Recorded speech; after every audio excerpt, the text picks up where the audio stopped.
सूरज शर्मा जी, हाथरस। श्री हरिवंश महाराज जी। महाराज जी, मनुष्य जीवन का उद्देश्य क्या है? यदि मनुष्य को अच्छे कार्य करने के लिए बनाया गया है तो इतने पाप और अधर्म कार्य क्यों करता है वो? यही तो उसकी भूल है।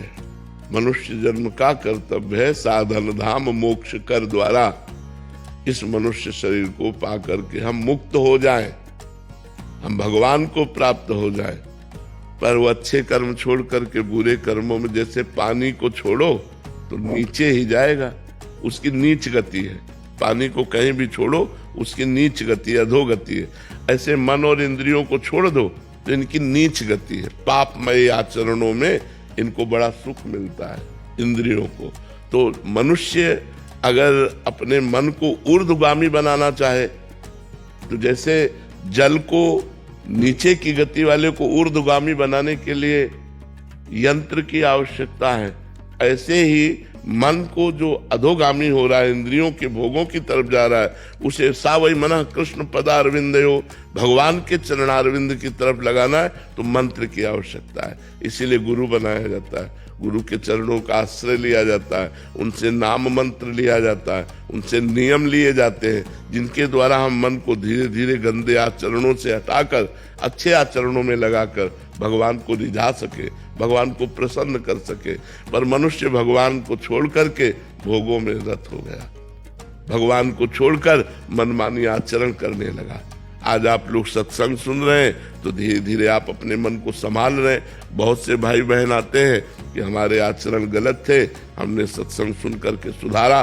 तो सत्संग ही सुधार सकता है, अध्यात्म ही आपको पवित्र कर सकता है, अध्यात्म ही आपको जीने की कला सिखा सकता है। नहीं तो आज पाप करोगे कल भोगना पड़ेगा, मिट जाओगे, किसी काम के नहीं रहोगे। जब भोग आते हैं, जब शरीर में पीड़ा होती है, तब कोई सहारा नहीं दिखाई देता है भगवान के सिवा। और भगवान से संबंध नहीं रखा तो उस समय भगवती स्मृति होती नहीं है। जीव महान दुखों को पार सो परत्र दुख पावे, सिर धुनि धुनि पछताए, काले कर्म ईश्वर मिथ्या दोष लगाए। इसलिए अभी भजन कर लो, अभी नाम जप कर लो। प्यारी PS एचरी। श्री हरिवंश महाराज जी। गुरुदेव भगवान, आपकी कृपा से श्री धाम वृंदावन का वास का परम सौभाग्य मिला, फिर भी मन बहुत कमजोर सा हो गया महाराज जी। आत्मविश्वास की कमी है एवं लोगों से मिलने व बात करने से भी डर लगता है। मैं इस डर और संकोच को कैसे दूर करूं महाराज जी? हाँ, डर लगना ही चाहिए, जिसे दूर नहीं करना। लोगों से डरना चाहिए, लोगों से बातचीत करने से साधक को या साधिका को हटना चाहिए। अब मन कमजोर क्यों हो गया है? क्योंकि उसे विषय नहीं मिल रहा, उसे प्रपंच नहीं मिल रहा। मन की खुराक है प्रपंच, तो इसे कमजोर नहीं करना, इसे तो मार डालना है। विषयी मन को तो मार डालना है। मन मार्या तन बस में कीना, हुआ भरम सब दूर। मन के दो विभाग, एक सत्य विभाग, एक असत्य विभाग। जो गंदी बातों वाला विभाग, उसे तुम्हें नष्ट कर देना है। तो वही कमजोर हो रहा है, वही निराश हो रहा है, वही उदास हो रहा है, उसकी हमें परवाह नहीं। इसमें बेपरवाह बुद्धि से चलो, ज्यादा मन को दुलार मत करो और ज्यादा लोगों से मिलो जुलो मत। बहुत गलत समय चल रहा है। लोगों से मिलने जुलने का मतलब है अपने को भ्रष्ट कर देना। बिल्कुल दूरी बना के चलो, एकांतवास करो, खाओ पियो, भजन करो। नहीं मन लग रहा है सो जाओ, प्रपंच मत करो किसी से। जब जागे तब प्रिया भजे ने सोवे पाँव पसार, व्यास भरोसे कुंवर के सोवत पाँव पसार। जब जगे तो राधा राधा राधा राधा राधा, नहीं तो अपना सो गए। किसी से प्रपंच नहीं किया, किसी से मिले जुले नहीं, किसी से। उर्मिला जी, कोलकाता से। राधे राधे महाराज जी। महाराज जी, जीवन से जब हार गए तो आपका इधर मिला महाराज जी। महाराज जी, मेरे मन में एक प्रश्न चलता है कि मेरा जन्म ही क्यों हुआ? जब तक कर्म परंपरा नष्ट नहीं होगी तब तक जन्म होता रहेगा।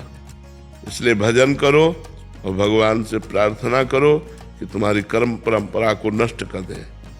जब आचार्य गुरु की शरण में होकर को भजन किया जाता है तो भजन धीरे धीरे हमारे कर्मों को भस्म कर देता है, तभी हम मुक्त होते हैं। नहीं, जब तक एक भी कर्म रहेगा वो जन्म लेने के लिए विवश कर देगा। इसलिए जन्म मरण से मुक्त होने के लिए सब कर्मों को नष्ट करना है। संचित कर्म भगवान की शरणागति से नष्ट हो जाते हैं। क्रियमाण भगवान की शरण में इसलिए अच्छे होते हैं और प्रारब्ध भगवान की शरण में रहकर हम उसे भोग लेते हैं, हमारे सारे कर्म खत्म हो जाते हैं। जो अच्छे कर्म भगवान को समर्पित है, जो प्रारब्ध भोग है वो हम भोग लेते हैं, और जो संचित कर्म है वो भस्म हो जाते हैं, जीव मुक्त हो जाता है। इसलिए नाम जप करो, खूब भजन करो और भगवान से प्रार्थना करो कि हमारा अगला जन्म ना हो, अगर हो तो आपकी भक्ति से युक्त हो, अच्छे आचरणों से युक्त हो, समाज सेवा करे, देश सेवा करे, सब में आपका भाव रखे, ऐसा मेरा जन्म हो।